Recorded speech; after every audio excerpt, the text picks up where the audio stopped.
abantu bakola emikolo bagambye ebiyise kubira akakola omukolo naye nga tewaliyo. Oyo yansesezza nabadde ku TikTok nga ndaba omukolo gw'omwana n'agamba bwabulayo kyalira nsiko. Akirabye naffe. Yansesezza bwana just naye nga mbayozayoza. Sebo that's a bold move man okugenda okukyala era and very much respect man mbagaliza babiyita bufumbo butukuvu bigende bulungi omukolo talina buzibu wali Andrew alonda bubi si mulonzi bubi bagambye mbu yali ku American Height kati yazze ku African Height mbu nsazisa kigambo abaye wana Uganda mugenda ate fefe gwa kyogera ekiki nze ntandika ati okwogera ku mukolo gwa Andrew nange mbiraba ku TikTok nkugambye n'enseka.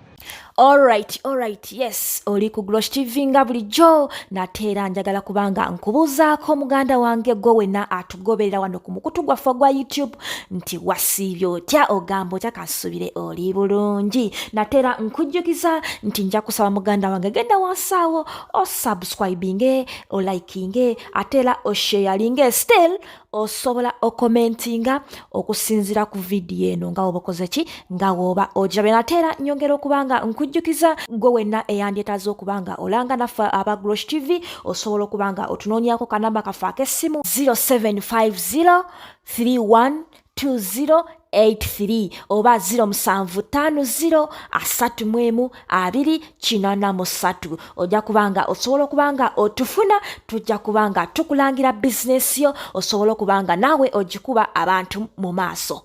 Ogamba otya Jetwange? Happy New Year. Nkoppa gwe guno mwaka gwa kushabasitinga kama bulungi. Abantu batambuzako kavidiyo awo ne bagamba fefe bwetulabe ku lwale ali mu kulwale za NRM ne tugamba yiyi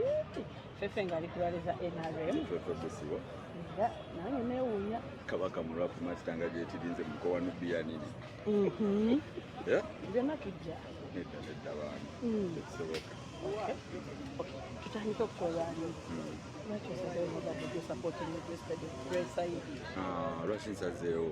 mbadde kibadde kinkakatako yesterday kisooka muyimbi wange nga tannaba mukwano gwange omu ku bayimbi nange abanyimbira obuki obulungi kati ate laba mukama bwagenda n'atugula ab'emisi ab'emikwano n'atakomaoko n'atuwa n'akayimba bakayita wuziyo abantu tebayinyira ennyo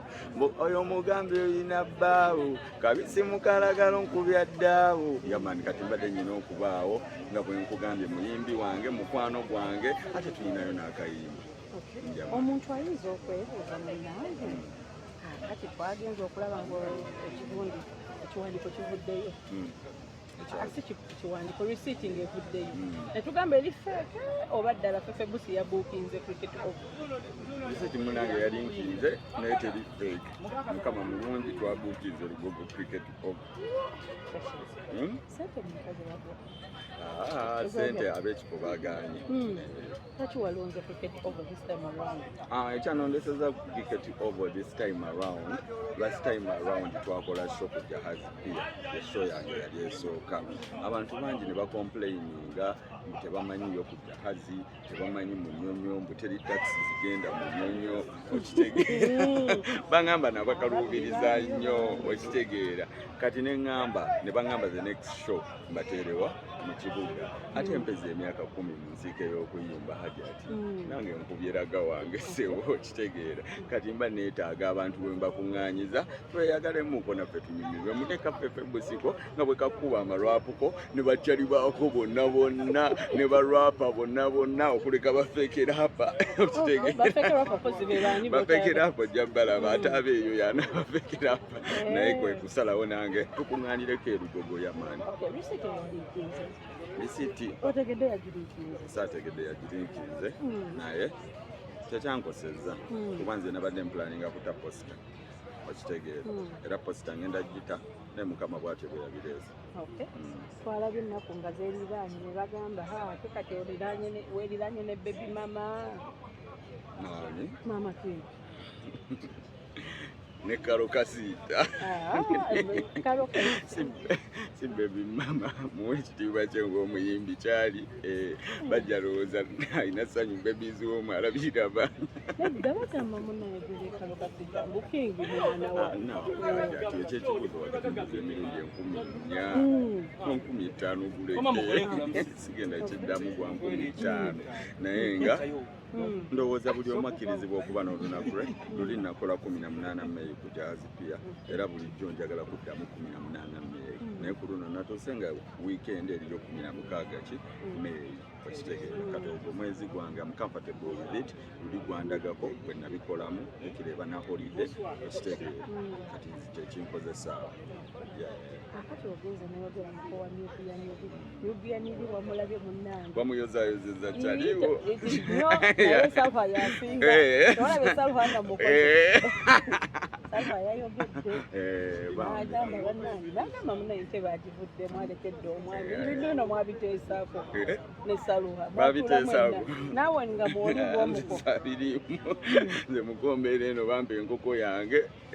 era mbeera eno wabbali nalyadde enkoko yange sirina kyenteekayo naye nga Mukama mulungi ekitiibwa kya Katonda sijja kufugika omuko nga ye mmeeya w'emeka kati nze mmeeya kati olwo bwe naafuuka nze ogamba sifugika nga Nubian mmeeya olwo bwe naafuuka nze Meya kiki omugambo wa congratulatory message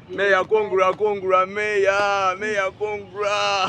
nkukulisa meya wange muko wange yamani nkusaba okolera abantu bo yamani abakukkiririzaamu era nebaza abantu b'Ennakawa nebaza ekibiina kyange NUP nebaza omukulembeze wange Kyagulanyi era nebaza ne meya okukkirizaamu nga ye n'okutambuza olugendo lwe yonna gyalujje yamani n'atapowa. Big up to you muko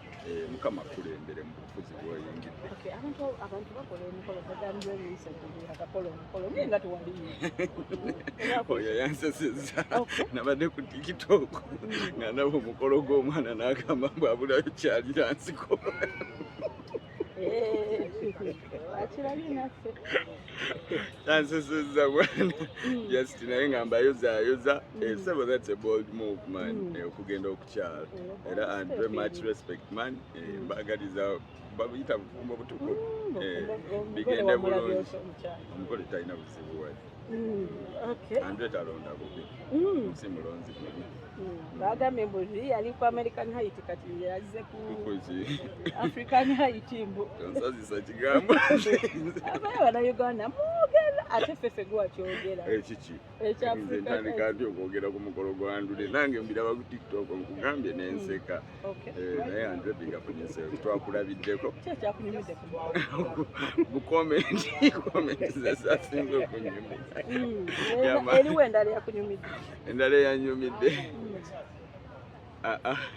tulina kuddayo ate kati nenziyitamu bwekiyisa ate mbagenda sinikira wano amannyo kati bold step eyo bwogikola ddi bold step nkyali sijja kugenda nkyali ngobeera nnyo ku mukwanake ate olubakasimu kayitamu ng'oli ku mukwanake olowooza buli afuna buli abeera ku mukwanake dde alinako edduuka onafunako dduuka osobola obeerako nga weekyala buki bwetaazi akaseera kaliwo katuuse oyagala nakyala abaatya bisanyizo nakyala nze sikyalimu ebyo munoonya mukyala afaanana ati olwedde muyina mbeera naye mukyala wange akyala n'ayitamu nakyala kati naawe kati nyinza okuba nga sinamu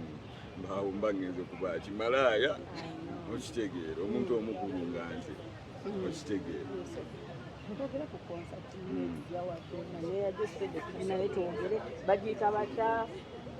konsati temundeetera kumenya nnyo byama kati siiti kakoze kikalinkiize kati munzikirize nange bulungi mbakube posita mu maaso ebintu byonna nga kwebiri emiwendo mwegiri okitegeera basiponsa bonna kwebali ne bayimbi bannange nga bonna era bali kuki nakirowoozaako n'okunyumiza ate tokusala enviiri nazisala nako nengenda ku stage nga tebanzijukira ngamba kandekeyo amaviiri gange balabika bantegerera ku maviiri kati amaviiri kabone gwasinga ajati